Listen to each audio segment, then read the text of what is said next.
తులవారికి గనక చూసుకున్నట్లయితే తులారాశిలో అసలు ఏ నక్షత్రాలు ఉంటాయి, తులారాశి వారికి ఉండేటువంటి గొప్ప విషయం ఏమిటి అనే విషయాన్ని కనుక మనం చూసుకున్నట్లయితే తులవారికి ప్రధానంగా ఇక్కడ బ్యాలెన్సింగ్ మైండ్ చాలా బాగుంటుంది. చాలా లగ్జరీగా లైఫ్ జీవించాలని కోరికలు కూడా బాగా ఎక్కువగా ఉంటాయి. ప్రతి దాన్ని ఎలా బ్యాలెన్స్ చేయాలి, దేనికి హడావిడి పడరు. ఓకే, దీన్ని ఎట్లా మేనేజ్ చేయాలి, ఎలా బ్యాలెన్స్ చేయాలనేది మీ యొక్క బలం. గుర్తుపెట్టుకోండి, మన బలము మన బలహీనత ఎప్పుడు తెలుసుకోగలగాలి తులారాశి వారు. అయితే ఇక్కడ తులారాశి వారికి బలహీనత ఏంటంటే ఒక్కొక్కసారి ఉన్నత స్టేజ్కి వెళ్ళిపోవాలనే దీంట్లో రాంగ్ స్టెప్స్ పడుతుంటాయి. ఆ రాంగ్ స్టెప్స్ జాగ్రత్తగా చూసుకోవాలి.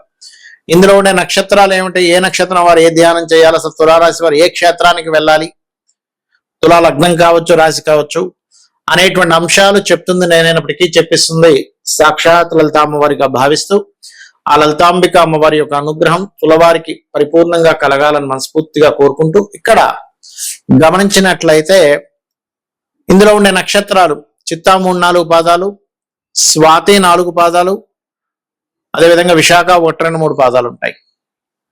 ఈ నక్షత్రాల వారికి గమనించుకున్నట్లయితే ముఖ్యంగా తులవారికి ఈ చిత్తా 3-4లో పుట్టారనుకోండి, అక్కడ స్కందుణ్ణి అమ్మవారిని స్కందుణ్ణి కుంకుమతో ఆరాధన చేయడం, తెల్ల పుష్పాలతో ఆరాధన చేయడం చాలా మంచి. ఉదయం నిద్ర లేచిన వెంటనే కూడా స్కందుణ్ణి ఆరాధన చేసుకోవాలి.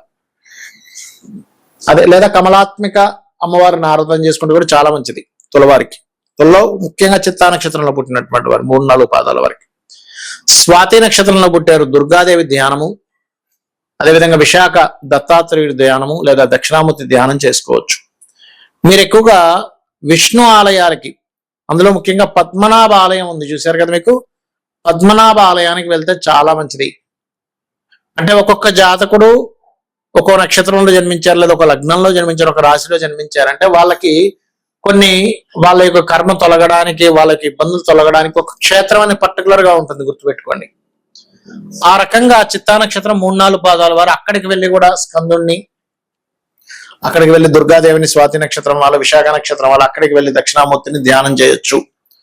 మరియు అక్కడుండే ఆ క్షేత్రంలో పద్మనాభ క్షేత్రంలో సుబ్రహ్మణ్య స్వామిని, దుర్గని మరియు దత్తాత్రేయ ఆరాధన చేసుకోవచ్చు. అక్కడ మీరు అక్కడికి వెళ్ళి మీరు ముఖ్యంగా దానం ఏమి ఇవ్వాలి అని చెప్పి చూసుకున్నట్లయితే శనగలు, గోధుమలు ఇవ్వండి. మీ యొక్క జన్మజాతకంలో ధనస్సు మీన లగ్నాల్లో ఏదైనా గ్రహం ఉంటే ఏ దానాలు ఇవ్వాలి, ఒక్కొక్క గ్రహాన్ని బట్టి ఒక దానం ఉంటుంది. అదేవిధంగా సింహరాశిలో మీ లగ్నం నుంచి సింహంలో అటు 11లో సింహంలో ఏ గ్రహం ఉంటే ఏ దానం ఇవ్వాలనేటువంటి విషయాలు నేను వీడియో ఎండింగ్ లో చెప్పాను. వీడియో ఎండింగ్ వరకు చూస్తే మీకు అర్థమవుతుంది. క్షేత్రానికి ఎందుకు వెళ్ళి చేయాలి అనేటువంటి సందేహం చాలా మందికి ఉంటుంది. ఏమి ఇంట్లో చేసుకోవచ్చు కదా, అదే శ్రీమన్నారాయణుడు వైకుంఠంలో ఉన్న శ్రీమన్నారాయణుడు లేకపోతే కైలాసంలో ఉన్న శివుడే గుళ్ళో ఉంటాడు, మన ఇంట్లో ఉంటాడు, మన లోపల ఉంటాడు అని చెప్తుంటారు కదా. అంటే ఇక్కడ క్షేత్రాలకు ఎందుకు వెళ్ళాలి అనే విషయం ముందుగా తెలుసుకోగలగాలి. క్షేత్రానికి ఒక మహిమలు ఉంటాయి, స్వయంభూ క్షేత్రాలు ఉంటాయి. ఆ స్వయంభూ క్షేత్రాలకి మన దేవతలు ఎవరెవరైతే ఉంటారో, అష్టదిక్పాలకులు కానివ్వండి, బ్రహ్మాది దేవతలు కానివ్వండి, వీళ్ళందరూ కూడా వచ్చి దర్శనాలు చేసుకుని వెళ్తుంటారు రోజు. దేవతలకి కూడా వాళ్ళ యొక్క టైం పీరియడ్ అనేది ఒకటి ఉంటుంది. అంటే ఒక మానవ మాత్రుడే తన యొక్క జీవితాన్ని తపశ్శక్తితో ఒక్కొక్క స్టేజ్ దాటుకుంటూ వెళ్తూ ఉంటాడు. ఇప్పుడు ఏ తపశ్శక్తి లేదు, ఏమీ లేదు, అధమస్థాయిలో కూడా వెళ్ళిపోతాడు, ఒక పిశాచంగా మారిపోతూ ఉంటాడు, లేకపోతే ఇంకా హీనమైనటువంటి జన్మలు కూడా ఎత్తుతూ ఉంటాడు. అదే జీవుడు గనక తన యొక్క సాధనా మార్గంలో ముందుకు వెళ్తున్నా కొద్దీ యక్షులు గాను, గంధర్వులు గాను, దేవతలు గాను, సూర్య భగవానుడు రకరకాలుగా మారుతూ ఉంటాడు. ఇవన్నీ పోస్టులు మాత్రమే. ఇప్పుడున్న సూర్యుడు వేరు, కొంతకాలం తర్వాత ఆ పోస్ట్ ఇంకోలికి వస్తుంది, ఇంద్రుడు పోస్ట్ ఇంకోలికి వస్తుంది. అలాగా వీళ్ళందరూ కూడా ఒక మానవ మాత్రులుగా ఉన్నటువంటి జీవులు, ఈ ఆత్మలే రకరకాలుగా మారుతూ పురోగతి చెందుతూ ఉంటాయి. అలాగా ఆ దేవతలు, యక్షులు, గంధర్వులు, సిద్ధులు వీళ్ళందరూ కూడా భూమి మీదకి, ఎగ్జాంపుల్ తిరుపతి అనుకున్నాం, తిరుపతి మీదకి వస్తారు, తిరుపతి దగ్గరికి వస్తారు, లేకపోతే ఏ అరుణాచలమో లేనట్లయితే కాశీ అనుకుందాం, లేకపోతే శ్రీశైలం అనుకుందాం, ఇక్కడికి వచ్చి సూక్ష్మ రూపాలలో, అంటే మన కంటికి కనబడకుండా ఉండేటువంటి, మన కంటికి అందదు అది రూపాల్లో వచ్చి అక్కడ వీళ్ళు తపస్సును ఆచరిస్తూ ధ్యానం చేసుకుంటూ మరలా వెళ్ళిపోతూ ఉంటారు సూక్ష్మ శరీరాల్లో.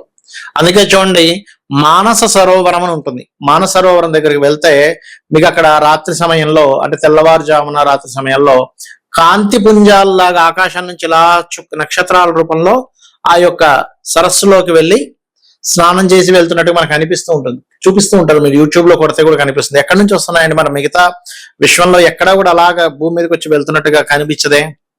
అంటే మన శాస్త్రాల్లో చాలా స్పష్టంగా చెప్పడం జరిగింది ఈ విషయాలను. ఇప్పుడు నేను చెప్తున్నటువంటిది సూక్ష్మ రూపాలలో సిద్ధులు, గంధర్వులు, దేవతలు వీళ్ళందరూ క్షేత్రాలకు వచ్చి అక్కడ వాళ్ళ యొక్క తపశ్శక్తిని పెంచుకుంటూ మరలా వెళ్తూ ఉంటారు. అంటే వాళ్ళు ఎప్పటికప్పుడు పెంచుకుంటుండాలి. లేనట్లయితే ఒక సమయం వచ్చేసరికి వాళ్ళ తపోశక్తి అయిపోయింది, వాళ్ళ పుణ్యం అయిపోయింది అనగానే మళ్ళీ భూమి మీదకి వచ్చేస్తారు, మానవ రూపాలు దాలుస్తుంటారు. అందుకే చూడండి, వీళ్ళు గాంధర్వ కాంత లేకపోతే ఒక పూర్వజన్మల్లో మనం చాలా పురాణాల్లో చదువుతూ ఉంటాం. పూర్వజన్మల్లో ఈవిడ ఒక యక్షిని, లేకపోతే ఒక గంధర్వకాంత, లేకపోతే ఒక సిద్ధుడే మళ్ళీ పుట్టాడు, ఒక దేవతా రూపం మళ్ళీ పుట్టింది. మనం భీష్ముడి యొక్క వృత్తాంతం కూడా చూసుకుంటే అష్ట వసువుల్లో ఒక వసువైనటువంటి భీష్మాచార్యుల వారు మనుష్య జన్మనిచ్చారని మనం చదువుకున్నాం, మహాభారతంలో ఉంటుంది. అంటే ఏమిటి? యక్షుడు భూమి మీదకి వచ్చాడు, గంధర్వులు భూమి మీదకి వచ్చారు, వసువులు భూమి మీదకి వస్తున్నారు. తపోశక్తి అయిపోయినా వాళ్ళకి కొంత శాప సంబంధంగా కావచ్చు, లేకపోతే కొన్ని కారణాల వల్ల కావచ్చు భూమి మీదకి వస్తూ ఉంటారు. అది జన్మనెత్తడం వేరు. మరలా ఈ జన్మలు మళ్ళీ భూమి మీదకి వచ్చి ఆ మానవ జన్మ ఎత్తకుండా ఉండాలనేటువంటి భావనతో వాళ్ళు ఎప్పటికప్పుడు తపశక్తిని పెంచుకుంటూ ఉంటారు. అలా ఆ యొక్క క్షేత్రాలకు వచ్చి తిరగాడుతున్నటువంటి వారికి ఎవరైతే వెళ్ళి అక్కడ తపన పడుతుంటారో, అయ్యో నాకు వివాహం అవ్వట్లేదనో, లేకపోతే సంతానం లేదనో, ఆరోగ్యంతో ఉన్నారనో, ఆరోగ్యంగా బాగుండాలనో, లేకపోతే పలానా సంపాదన సంబంధంగా ఇబ్బంది ఉందనో, లేనట్లయితే మరి కొంతమందికి అప్పులు ఉన్నాయనో, చాలా రకరకాల ఇబ్బందులు ఉంటాయి. ఎవరో కబ్జా చేస్తారు ల్యాండ్ అని, రకరకాలు ఉంటాయి. అందుకే మన వాళ్ళు పూర్వం సంతానం కలగట్లేదంటే క్షేత్రాలకు వెళ్ళరాండి అనేవారు. ఏం క్షేత్రాలకు వెళ్తే ఎందుకు అవుతుంది అంటే అక్కడ ఈ దేవతామూర్తులు, సిద్ధులు వీళ్ళందరూ కూడా మన యొక్క తపనను చూసి కరుణతో వాళ్ళు ఆశీర్వదిస్తారు. అందుకే చూడండి, ఇక్కడ చేసిన దానికి క్షేత్రంలో చేసిన జపానికి 1000 రెట్లు ఎక్కువ ఫలితం, 1,00,000 రెట్లు ఎక్కువ ఫలితం అని చెప్తూ ఉంటారు. ఎందుకు?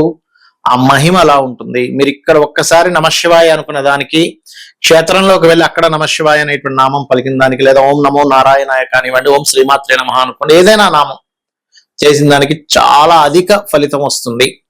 ఎప్పుడైతే మీకు అధిక ఫలితం వచ్చిందో, పుణ్యం అనేటువంటిది ఎక్కువ అధికంగా ఉందో, మీరు పూర్వజన్మలో చేసినటువంటి పాపం యొక్క ఫలితాన్ని అనుభవించేటువంటి యొక్క స్థితి తగ్గిపోతూ ఉంటుంది. అంటే ఎలా అంటే, చిన్న ఎగ్జాంపుల్ చెప్తా. ఒక వ్యక్తికి నెలకి ఒక 50,000 ఖర్చు ఉంది అనుకుందాం. 30,000, 40,000 సంపాదించే వ్యక్తికి చాలా భారం. కానీ 1,00,000, 1,50,000, 2,00,000 సంపాదించే వ్యక్తికి ఆ 50,000 చాలా తక్కువ. అలా ఏంటంటే మన పుణ్యం శాతం యొక్క ఎక్కువగా ఉంటే మనం పూర్వజన్మలో చేసినటువంటి పాపము యొక్క ఫలితాన్ని అనుభవించడానికి మనకు శక్తి సరిపోతుంది. కాబట్టి ఇలా చేయండి. ఇందాక నేను మీకు విషయం చెప్పాను, 6వ భావంలో ఉండే గ్రహాన్ని బట్టి దానం ఇవ్వాలని. 6వ భావంలో రవి ఉన్నాడు అనుకోండి, గోధుమలు దానంగా ఇవ్వండి. చంద్రుడు ఉన్నాడు, బియ్యము తెలుపు రంగు వస్త్రం ఇవ్వండి, గోధుమలతో ఆరెంజ్ కలర్ వస్త్రం. కుజుడున్నాడు, కందులు ఎరుపు రంగు వస్త్రం. బుధుడున్నాడు, పెసలు గ్రీన్ కలర్ వస్త్రం ఇవ్వండి బుధవారం నాడు. గోధుమలు అయితే ఆదివారము, చంద్రుడైతే బియ్యం అయితే సోమవారము, కుజుడైతే అంటే కందులైతే మంగళవారము, బుధుడైతే బుధవారం. గురువు ఇబ్బంది ఉంది, గురువు పాడయ్యాడు 6వ స్థానంలో ఉండి, అప్పుడు శనగలు పసుపు రంగు వస్త్రం ఇవ్వండి. శుక్రుడు పాడయ్యాడు, అప్పుడు బొబ్బర్లు తెలుపు రంగు వస్త్రం ఇవ్వండి. శని పాడయ్యాడు, నువ్వులు తెల్ల నువ్వులు బ్లూ కలర్ వస్త్రం, లేదా నల్ల నువ్వులు తీసుకుంటారు ఇవ్వండి, పర్లేదు. రాహు పాడయ్యాడు 6వ స్థానంలో ఉండి, మినుములు సిమెంట్ కలర్ వస్త్రం. కేతు పాడయ్యాడు, అప్పుడు మీరు చేయవలసింది ఉలవలు మల్టీ కలర్ క్లాత్. ఈ దానం ఇచ్చేటప్పుడు కూడా గోత్రము, నామము, మీ సంకల్పం ఏంటని చెప్పి ఇవ్వండి. చాలా మంది తెలియక ఒక మూలన పెట్టేసి వెళ్ళిపోతామండి, అయిపోతుందేమో అనుకుంటారు. మూలన పెట్టేసి వెళ్తే మీ అకౌంట్ లో డబ్బులు పడాలి. మీరు బ్యాంక్కి వెళ్ళి మూలన పెట్టేసి వెళ్తే మీ అకౌంట్ లోకి వెళ్తుందా? వెళ్ళదు.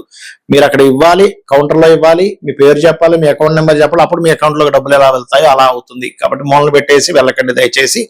మీకు అంతగా ఎవరు తీసుకోవట్లేదు అనుకుంటే అప్పుడు ఆ పదార్థానికి ఇంకొక పదార్థం వేరుగా, అంటే నువ్వులు పెట్టకూడదు, గోవుకి పెట్టచ్చు, గోవు పెట్టచ్చు. కానీ ఎంతైనా మీరు సంకల్పం చదివి ఇవ్వడమే మంచి ఫలితాలు ఇస్తుంది. శ్రీమాత్రే నమః.